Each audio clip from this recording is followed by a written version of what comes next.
नमस्कार दोस्तों। आज हम इस वीडियो में देखेंगे कि हम असेसमेंट ईयर 2025-26 और फाइनेंशियल ईयर 2024-25 का आईटीआर मोबाइल से कैसे फिल कर सकते हैं। इसकी सभी डिटेल आपको इस वीडियो में मिल जाएंगी। चलिए शुरू करते हैं वीडियो को।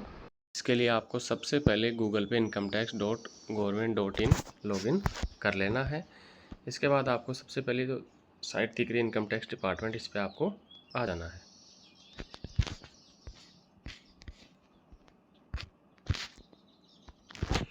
इसके बाद देखिए हमारे सामने एक निशान आ रहा है, इस पर आपको क्लिक करना है। ये सारा कार्य हम मोबाइल से कर रहे हैं ताकि आसानी से हर कोई कर सके।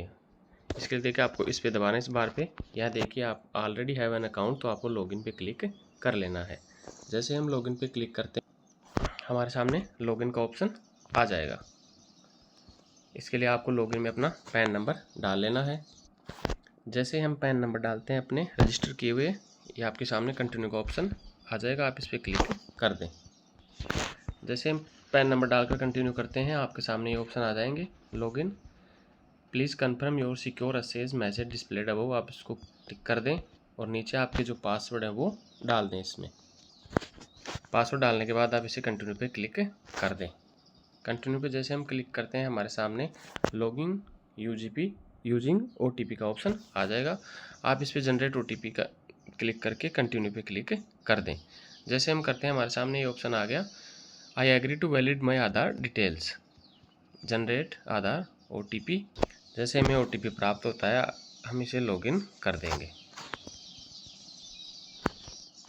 लॉगिन करने के बाद हमारे सामने इनकम टैक्स रिटर्न का ये मेन पेज ओपन हो जाएगा। अब हम शुरू करते हैं हमारा इनकम टैक्स रिटर्न फाइल करना। सबसे पहले आपको सिलेक्ट असेसमेंट ईयर करना है, जो हमें 2025-26 को चूज करना है। इसके बाद हमें सिलेक्ट मोड ऑफ फिलिंग, ये हम ऑनलाइन भर रहे हैं तो हमें ऑनलाइन पे क्लिक करना है। ऑनलाइन पे क्लिक करने के बाद आप इसे कंटिन्यू पे नीचे क्लिक कर दें। इसके बाद हमारे सामने ऑप्शन आता है please select the status applicable to you to proceed further, तो हमें इसमें सभी को इंडिविजुअल भरना है। इंडिविजुअल पे आप क्लिक करके आप कंटिन्यू कर दें इसे। इसके बाद आपको you need to choose an ITR form to proceed, इसमें आपको ITR फॉर्म पे क्लिक करना, आप कौन सा ITR भर रहे हैं 1 2 3। हम यहाँ सैलरीड पर्सन या जो गवर्नमेंट एम्प्लॉय हैं उनका ITR भरने सीख रहे हैं, तो इसके लिए हमें ITR फर्स्ट भरना है। इसके बाद हम प्रोसीड विथ ITR फर्स्ट, इसमें आपको ओके पे क्लिक कर देना है। यहाँ देखिए हम देखते हैं कि ITR फर्स्ट कौन कौन भर सकता है। For individuals being resident other than not ordinary resident having total income up to RS 50 lakh, having income from salaries, one house property, other sources, interest ETC, यानी जिनकी आय 50 लाख तक है और जिनकी आय सैलरी से हो रही है, वन हाउस प्रॉपर्टी, जिनके पास वन हाउस प्रॉपर्टी से इनकम हो रही है और बैंक से कोई ब्याज मिल रहा है, वो ITR फर्स्ट भर सकते हैं। इसके बाद हम लेट्स गेट स्टार्टेड करते हैं। फिर इसके बाद हमारे सामने ऑप्शन आता है please answer the following questions to proceed further, हमें इसमें से एक चुनना है। तो हमें इसमें पहला ही taxable income is more than basic exemption limit, यानी जो हमारी आय है वो छूट जो टैक्स में दी हुई है उससे आय से अधिक है, इसलिए हमें ये पहला ऑप्शन करना है। और अगर आप नीचे अदर पे चूज करना चाहें तो वो भी कर सकते हैं। इसके बाद आपको कंटिन्यू पे क्लिक कर देना है। इसके बाद आपके सामने मैसेज खुलेगा, आप इसे ओके कर दें। इसके बाद जो है आपकी इसमें सैलरी डिटेल्स आ जाएंगी, जो फॉर्म 16 से इसमें ऑटोमेटिक फैच हो जाती हैं।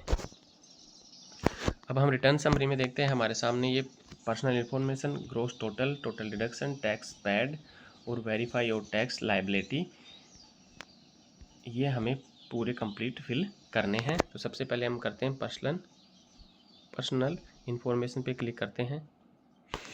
जैसे हम इस पर क्लिक करते हैं हमारे सामने हमारे पर्सनल डाटा ओपन हो जाते हैं। आपके मोबाइल नंबर है, आपका नाम, मोबाइल नंबर, आपकी डिटेल वो स्वतः ही फॉर्म 16 से यहाँ हो जाती है। अगर नहीं हो रही तो आप यहाँ से इसको एडिट कर सकते हैं। इसके बाद आपको नीचे आना है, यहाँ आपका नेचर ऑफ एम्प्लॉयमेंट, आप जो भी है, अगर सेंट्रल गवर्नमेंट के कर्मचारी हैं तो सेंट्रल गवर्नमेंट, और स्टेट के हैं तो स्टेट, और अदर हैं प्राइवेट एम्प्लॉय तो आप अदर पे क्लिक कर सकते हैं। जैसे हमारे केस में स्टेट गवर्नमेंट है तो हम स्टेट गवर्नमेंट कर लेते हैं। फिर इसके बाद फिलिंग सेक्शन ये स्वतः ही आ जाएगा भरा हुआ 139 क्योंकि अभी इसकी लास्ट डेट नहीं गई है। इसके बाद है ये खाली रहेगा। इसके बाद नीचे आपको देखना है कि आप न्यू टैक्स रिजिम को ऑप्ट कर रहे हैं या नहीं। ये ऑप्शन में नो है पहले से ही भरा हुआ और आपको नो ही रखना है। अगर आप ओल्ड टैक्स रिजिम लेते हैं तो ही आपको यस करना है। जिन्होंने भी न्यू टैक्स रिजिम लिए उन सभी को नो पे क्लिक करना है इसमें। इसके बाद आती है आपकी बैंक डिटेल्स। अगर आपने पहले से इसे वैलिड कर रखा है तो आपको इसे करने की आवश्यकता नहीं है, और इसने आपने इसको वैलिड नहीं किया है तो इसे एक बार वैलिड अवश्य कर दें, ताकि आपका जो भी इनकम टैक्स रिटर्न होगा वो इस अकाउंट में जमा हो जाएगा। ये सब भरने के बाद आप इसमें कन्फर्म पे क्लिक कर दें। जैसे हम कन्फर्म पे क्लिक देखते हैं हमारे सामने देखिए पर्सनल इन्फॉर्मेशन में ग्रीन टिक के साथ कन्फर्म लिखा हुआ आ चुका है। अब इसके बाद हम देखते हैं ग्रॉस टोटल इनकम। ये देखिए हमारी ग्रॉस सैलरी इसमें यहाँ आ चुकी है। अगर इसमें कोई बदलाव है तो आप ऊपर एडिट के ऑप्शन पे जाके इसमें बदलाव कर सकते हैं। इसलिए आप फॉर्म नंबर 16 के साथ साथ फॉर्म 26 AS भी अवश्य चेक करें, क्योंकि इसमें जो हमारी अदर इनकम होती हैं वो भी वहाँ पे शो होती हैं। इसमें आपकी सारी सैलरी डिटेल आ जाएंगी। ये आपकी डिटेल्स हैं। डिडक्शन आपको जो स्टैंडर्ड डिडक्शन 75,000 का मिला वो इसमें आ गया। Income chargeable under the head ये हो गई आपकी इनकम फ्रॉम हाउस प्रॉपर्टी। अगर आपको हाउस प्रॉपर्टी से इनकम कोई हो रही तो आप इसे यहाँ एडिट करके इसमें यहाँ पे फिल कर सकते हैं। हमारे केस में ऐसा नहीं है इसलिए हमने इसमें नहीं किया है। इनकम फ्रॉम हाउस प्रॉपर्टी ये खाली है क्योंकि हमारे पास नहीं है इसमें ऐसा कुछ। ये रेंट रिसीव्ड ये सब खाली हैं। ये और जिनके पास इनकम नहीं है रेंट हाउस उनके सबके खाली आएंगे। इंटरेस्ट ऑन बोरोड कैपिटल अगर आपने लिया तो भरना, नहीं तो खाली ही रहना है। इनकम फ्रॉम अदर सोर्सेज ये भी आपकी ऑटोमेटिक फैच हो जाती है। इसमें देखिए हमारे क्या है, जैसे इनकम फ्रॉम अदर सोर्सेज में इंटरेस्ट जो मिला है बैंक से वो है, डिविडेंड जो आया है, और interest from income tax refund उस पर है। और इसके अलावा भी आपकी कोई अन्य है तो आप इसमें ऐड ऑन उधर कर सकते हैं। इसके बाद नीचे ऑप्शन आता है exempt income for reporting purpose and income on which no tax is payable. Exempt income में वो आती है जो हमारी सरकार द्वारा हमें करों से उसमें छूट दी गई है, जैसे कृषि से आय है या अन्य कोई निवेश जिसमें करों से हमें छूट है, या हमारा कुछ नहीं इसलिए जीरो है।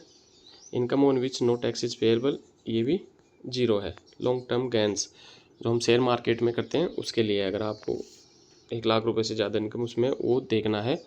अगर आप नहीं करते तो इसको खाली रखना है। इसके बाद आपको कन्फर्म पे क्लिक कर देना है। इसके बाद देखिए हमारा पर्सनल इन्फॉर्मेशन कन्फर्म हो चुका है और ग्रॉस टोटल इनकम। इसके बाद तीसरा हम देखते हैं टोटल डिडक्शन। डिडक्शन में हम देखते हैं CCCD contribution to pension scheme जिसके हम आते नहीं हैं अभी अधीन, इसलिए हमारा ये सभी कंट्रीब्यूशन अगर आपका निपति स्कीम में है तो, नहीं तो खाली रहने दीजिए इसे। Any other deduction new tax regime में हमें वैसे भी कोई डिडक्शन की छूट नहीं मिलती है, फिर भी अगर आपके पास कोई छूट है तो आप इसे भर सकते हैं, वरना आप इसे नीचे करके स्क्रॉल करके कंफर्म कर दें। टोटल डिडक्शन के बाद नीचे हमारा आता है टैक्स पेड जो हम टैक्स गवर्नमेंट को दे चुके हैं इस फाइनेंशियल ईयर में। इसमें पहला ऑप्शन है schedule TDS 1 details of tax detected at source from salary. जो हमारा सैलरी से जो टैक्स कटवाया है हमने अकॉर्डिंग टू फॉर्म 16 वो यहाँ आ चुका है। इसमें देखिए आपका जो टैक्स डिडक्शन अकाउंट नंबर है वो ये आ गया आपका, और सैलरी और आपने जो टैक्स कटवाया है वो इसमें आ रहा। इसके अलावा अगर आपकी जो सैलरी के अलावा अदर इनकम है वो भी अगर आपने टैक्स भरा है तो वो इस 2 नंबर वाले कॉलम में आ जाएगा। जैसे हमारा ऐसा कोई टैक्स नहीं है इसलिए खाली है। इसके अलावा आपके जो भी अन्य टैक्स हैं सैलरी के अलावा वो इसमें आ जाएंगे, और अगर ऐसा नहीं है आपके पास सैलरी के अलावा अदर इनकम तो सारे खाली ही रखने हैं। फिर से नीचे करके कन्फर्म कर दें। इसमें लास्ट आता है verify your tax liability details, इस पर क्लिक करना है आपको। इसमें आपके आ जाएगी आपकी जो इनकम है टोटल, वो total deduction new tax regime में जो है नहीं हमारे, टोटल इनकम जिस पे टैक्स भरना है। इस सैलरी आय के अनुसार जो टैक्स बनता है वो ये हमारा ये सामने आ रहा है। Tax payable after rebate health and education cess दोनों को मिला के 32,798 रुपये टोटल टैक्स बनता है। इसमें कोई रिलीफ है नहीं कहीं। टोटल इंटरेस्ट एंड फीस हमने समय पर जमा करा दिया, इसलिए देने की ज़रूरत नहीं है। इसके बाद आप इसे नीचे स्क्रॉल कर लें और इसे कंफर्म कर दें। आप एक बार इन सभी को फिर से चेक कर ले। पर्सनल इन्फॉर्मेशन हमारी कंफर्म हो चुकी है, जो सभी सही है। आप एक बार दोबारा भी इन्हें चेक कर सकते हैं, cross verify. Gross total income हमारी कंफर्म हो चुकी है, टोटल डिडक्शन हमारे कंफर्म हो चुके हैं, टैक्स पेड कंफर्म्ड है, वेरीफाई योर टैक्स लायबिलिटी। इसके बाद हमें नीचे आना और प्रोसीड टू वेरिफिकेशन पे क्लिक कर दे। ये देखिए जो हमने टैक्स पेड किया था वो जो हमारा टैक्स बन रहा है उससे 1200 रुपये दिखे, इसलिए आ गया you are eligible for a refund of 1200। अब आप इसमें देख सकते हैं हमने जो भरा है उसका पूरा ये ओपन हो चुका है हमारे सामने। इनकम हम जो हमने भरे थे अभी, पर्सनल इन्फॉर्मेशन, टोटल इनकम वाला, टैक्स रिफंड वाला, सारे आ चुके हैं। आप इसे एक बार स्क्रॉल करके चेक कर ले पूरे को, कैलकुलेशन ऑफ टैक्सेबल, और इसे नीचे स्क्रॉल करके लास्ट में आप क्या आएगा preview and submit your return, इस पर क्लिक कर दें। Preview and submit your return आपने सभी जो भरी हैं आपने इसमें, उसे एक बार अच्छे से चेक करके आप इसे सबमिट करें। इस पर सबसे पहले आई टिक कर देना, इस पर आपका नाम आ जाएगा इसमें। फिर इसके बाद सेल्फ आपने खुद दी है, नीचे आपका पैन नंबर आ जाएगा, पहले से आप जहाँ से भी हैं वो उसमें भर दीजिए। इसके बाद नीचे if the return has been prepared by a tax return preparer give further details below. ये आपको खाली छोड़ देना है, क्योंकि ये कोई इनकम टैक्स डिपार्टमेंट द्वारा प्रशिक्षित कोई व्यक्ति उसको भरता है, उन्हीं का टीआरपी नंबर ये आती है, हमें ये खाली छोड़ देना। और आपको प्रोसीड टू वैलिडेशन नीचे स्क्रॉल करके इस पर क्लिक। ये देखिए इसके बाद हमारा इंटरनल वैलिडेशन सक्सेसफुली हो चुका है। अब आप इसको एक बार फिर प्रीव्यू चेक करना है, प्रीव्यू पे क्लिक करना है। आप चाहें तो इसका डाउनलोड प्रीव्यू भी कर सकते हैं। आप इस अपने प्रीव्यू को स्क्रॉल करते हुए चेक करके नीचे सबसे नीचे आ जाना है और प्रोसीड टू वैलिडेशन पे क्लिक कर लेना है। इसके बाद आपको upload level validation proceed to verification पे क्लिक करना है। इस पर जैसे ही हम प्रोसीड टू वेरिफिकेशन पे क्लिक करते हैं, लिखा हुआ कंप्लीट योर वेरिफिकेशन। अब आपको इसको ई वेरीफाई करना है। इसमें ई वेरीफाई में हमारे 3 ऑप्शन आ रहे हैं। ई वेरीफाई नाउ, या आपको आधार OTP के माध्यम से आपको 30 दिन बाद में कर सकते हैं, या आपको ITR income tax department speed post के माध्यम से। तो हमारे लिए सबसे अच्छा है ई वेरीफाई नाउ, जो हमारे आधार OTP से होगा। इसे आप कंटिन्यू पे क्लिक कर दें। कंटिन्यू पे क्लिक करने के बाद आपके सामने 2 ऑप्शन आए, how do you want to e verify, I would like to verify using OTP। आप 1 नंबर पे क्लिक कर दें और नीचे इसको स्क्रॉल कर लें और कंटिन्यू पे क्लिक कर दें। इसके बाद आप I agree to valid my Aadhaar details और जनरेट आधार OTP। इसके बाद आपके पास जो OTP आएगा वो यहाँ जो हमें आधार का वैलिडेशन प्राप्त हुआ है, आप उसे वहाँ से वैलिड कर सकते हैं। इसके बाद जो हमें OTP प्राप्त हुआ आधार OTP, उसे आप यहाँ फिल करके वैलिडेट कर देना है इसे। फिर आपके सामने आ रहा है कन्फर्म सबमिशन ऑफ रिटर्न, यानी आप एक बार रिटर्न फाइल कर देंगे तो आप दोबारा उसमें कोई बदलाव नहीं कर सकते हैं, इसलिए आप इसे सबमिट कर दें एक बार। जैसे हम सबमिट करते हैं हमारे सामने आ गया सबमिटेड सक्सेसफुली। तो इस प्रकार आपका ITR सबमिट हो चुका है। आपका जो भी रिटर्न होना है वो इससे आपको प्राप्त हो जाएगा। इसके बाद प्रोसीड पे क्लिक कर दें आप। ये देखिए आपके सामने मैसेज आ चुका है, you have successfully filled and verified your return. आप यहाँ अपनी रिसिप्ट डाउनलोड भी कर सकते हैं।